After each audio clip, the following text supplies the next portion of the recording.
What's going on, everyone? My name is Machine Gun Hunt, and welcome to a video. This is news that I care about. So today, I'm going to show you some stories slash news that happened pretty recently, and also it could be anything that I could really want to talk about. So it could be like some popular stuff, it could be some non-popular stuff, it could be like some news stories that nobody knows about. It's just simply something that I took an interest in, and I feel like I just want to give my opinions let you know what's going on in the world. So I'm really excited about a whole bunch of stuff that's been going on. So let's just go ahead and get started. So first off, with the state of play with PlayStation, which hasn't happened since I think August. Sup, Susie? Final Fantasy VII Remake Yuffie DLC revealed for Final Fantasy VII Remake Intergrade and with the PS5 upgrade. Ooh. Yeah, so with the state of play, what happened was that they showed Yuffie. She steals my materia, by the way. So it's going to be all about Yuffie and with another character. So she's going to be in Midgar, and she's going to be doing some fine adventuring. So she might cross paths with the main group, and she might encounter some really dangerous things around there, since Shinra doesn't really like Wu-Tai, and she's literally the Wu-Tai princess. So take that as you may. So I am really interested with this. I'm just wondering, how they're going to implement this. There's definitely going to be some story, how long is the story going to be? Hopefully it'll be maybe around 10 hours. At least that's my hopes and dreams. Hopefully there'll be some Coliseum stuff, like maybe at Wall Market. Maybe there's some quests. Maybe there's some new materia we might have not seen before, Maybe we can get some Speed Plus materia, maybe a new summon, that sort of thing. So really, really interesting right here. So what's interesting about the DLC is that there's going to be a brand new update for Final Fantasy VII Remake. So basically they're upgrading themselves to PS5. So they will receive an upgrade with graphics, a little things for the UI and the AI, make things a little bit easier. Apparently there's a classic mode for a normal mode. There's also some fixes with some glitches, also with some texture packages, just making things a little bit more smoother. It looks a little bit more nicer, fog effects, that sort of thing. So basically making the game look even better than it was now, which I'm excited for, really. And apparently there's also not only Yuffie, but there's also a new character named Sonon, who will also be joining Yuffie. So brand new character, no real details for him, although he does wield a weapon a lot like Cloud. Now he does have this big katana type of thing. It's a two-handed katana, or I think it's called a kaze or something like that. But it looks to me that he's more of a fighter or a samurai for the jobs that's for the Final Fantasy series. Cloud's more of a sword mage than anything. He has a big sword and uses magic, while he looks more like a samurai or a fighter that they would call back then. So, yeah, really exciting stuff right here. So apparently the big update for PlayStation 5 users, they're going to get it for free. And the best thing is that this month on March, Final Fantasy VII Remake is free if you're a PlayStation Plus user. So, if you have a PS5, if you have Final Fantasy VII Remake, literally this update's going to come in very, very soon. So you guys could appreciate it as much as possible. As long as you have PlayStation Plus, which most of you should since you want to play online, then you can get Final Fantasy Remake automatically.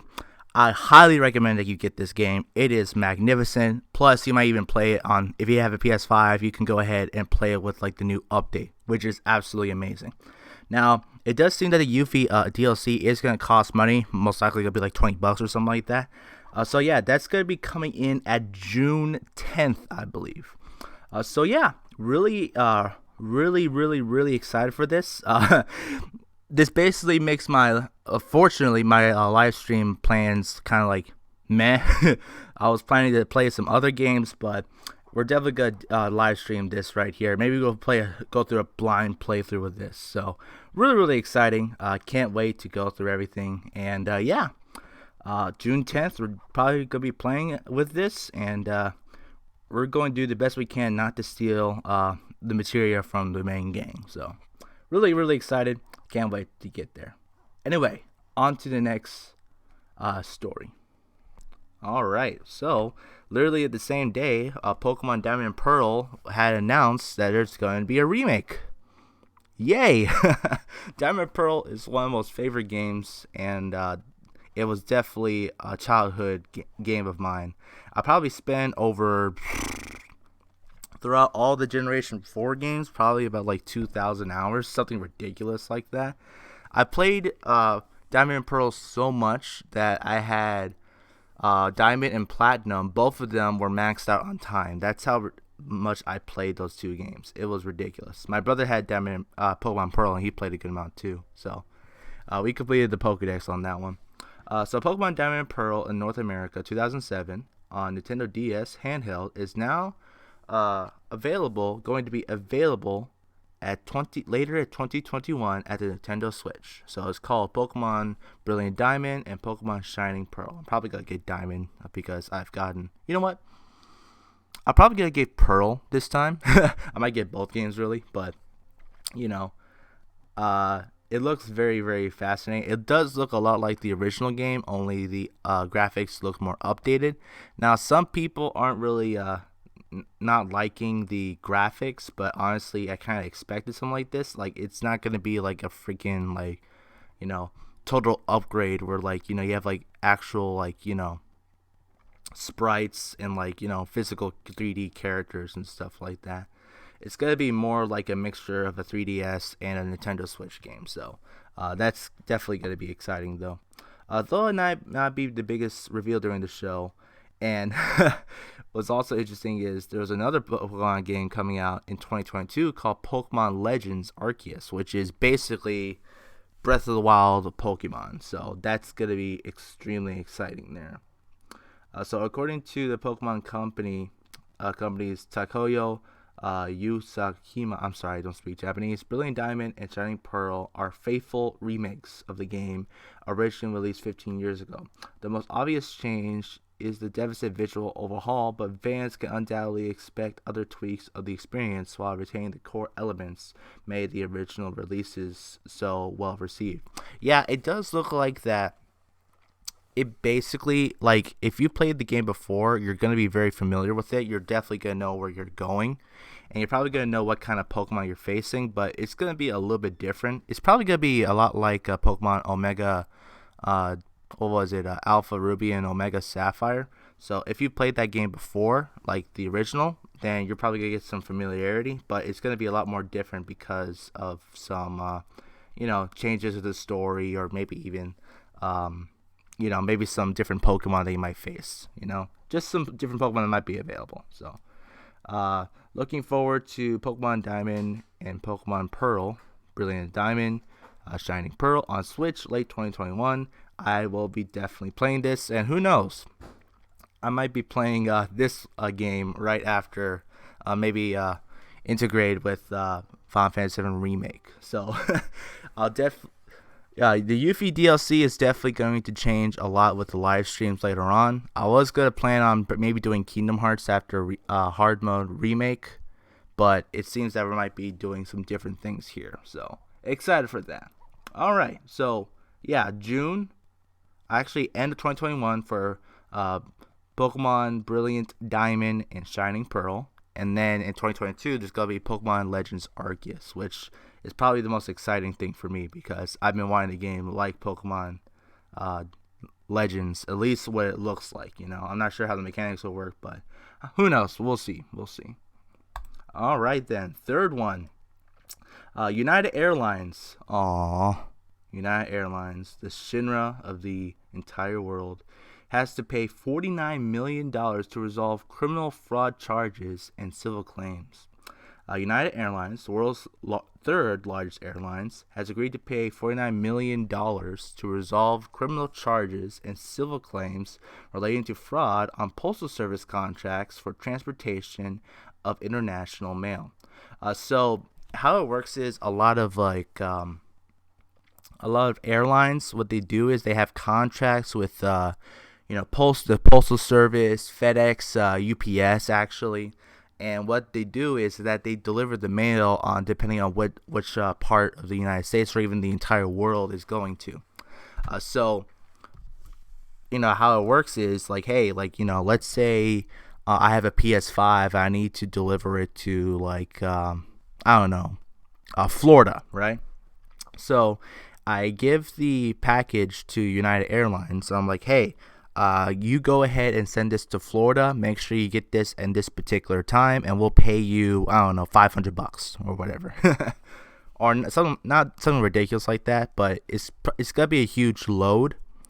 So it's literally thousands upon thousands of packages and thousands upon thousands of truck full of packages that are going from one place to another. So every time that United Airlines does this, UPS or the Postal Service pays them.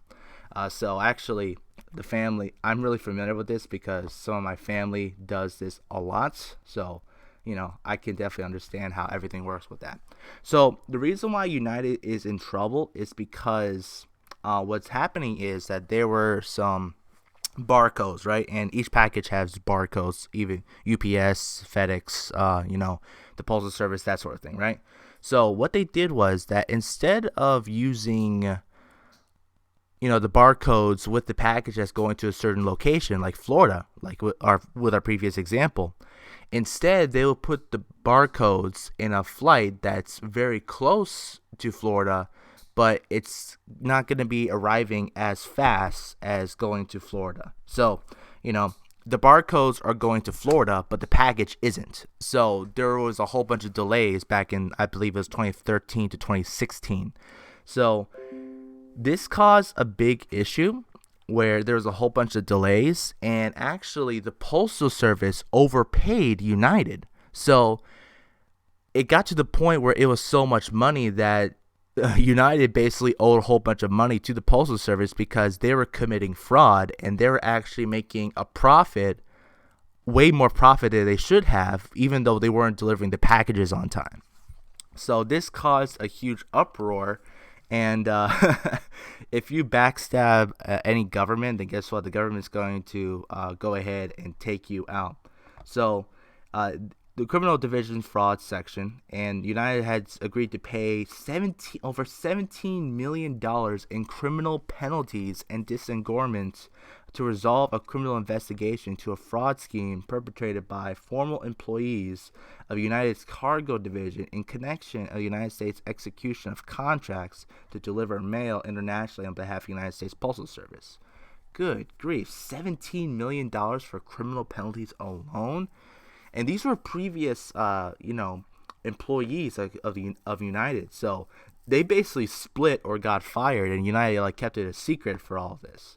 United has entered a False Claims Act settlement with the Civil Division's Commercial Litigation Branch, fraud section for related conduct, under which is obligated to pay over $32 million. Holy freaking smokes. That is in total, that's almost $50 million.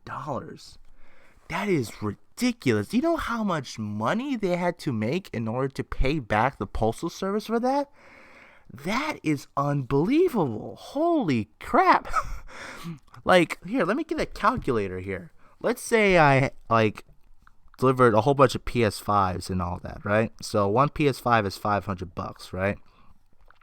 So 500, let's say times 10,000.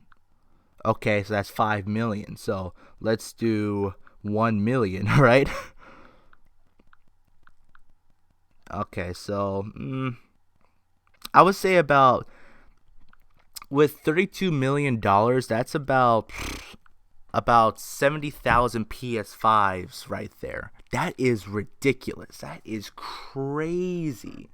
So United was doing this for like 3 years and they weren't caught, and finally in 2021, like the Department of Justice like called out United saying, hey, you owe us $49 million for all this terrible stuff you did.